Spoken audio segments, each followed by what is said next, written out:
ask themselves, who is this guy that even the wind and the waves obey him? The interesting thing is shortly thereafter, after they get to the other side and they're walking up through the tombs and they're confronted by this unclean spirit, it's the unclean spirit that gives them the answer to who Jesus is. What do you have to do with us, Jesus, Son of the Most High God? The first demon in Mark 1 outs Jesus by saying, in essence, what do you have to do with us, Jesus of Nazareth, Messiah? This one is saying the exact same thing. What do you have to do with us, Jesus, Messiah? The Son of God, the Son of Man, the Son of the Most High God are all messianic titles.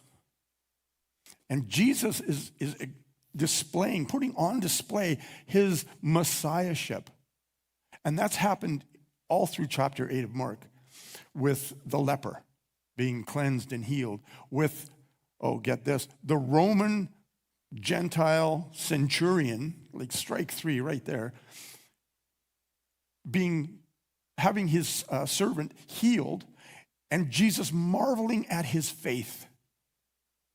Jesus then goes to Peter's house and touches his mother-in-law, who has a fever. She gets up immediately and starts serving them. And now Jesus is exercising his sovereign authority being the right to act, his sovereign authority over the wind and the waves, over nature. Wow. The Messiah is coming out.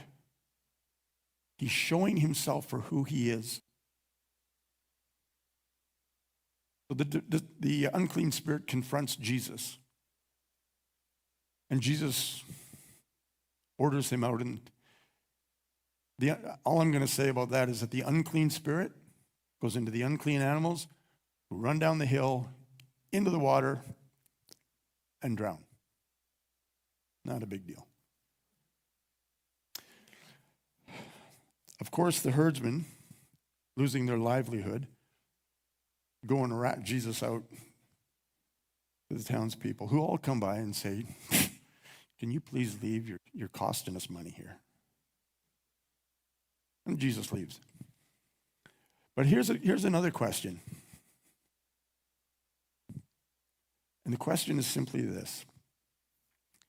Why would a first century, Second Temple Jew expect the Messiah to be involved with exorcism? How many times in the Old Testament were there issues of exorcism? I mean, if we count them all, we'll know that there is 100% of zero. It's never mentioned in the Old Testament. So why would these people think that he should have authority over demons, over unclean spirits? The closest we come in the Old Testament is when Yahweh himself sent a harmful spirit to King Saul and it tormented him. And then who came by playing his music? David. David came by. And when he played the music, the harmful spirit checked right out. It was thought that David had authority over unclean spirits. It then became thought that the son of David, aka the Messiah, would also have authority over unclean spirits.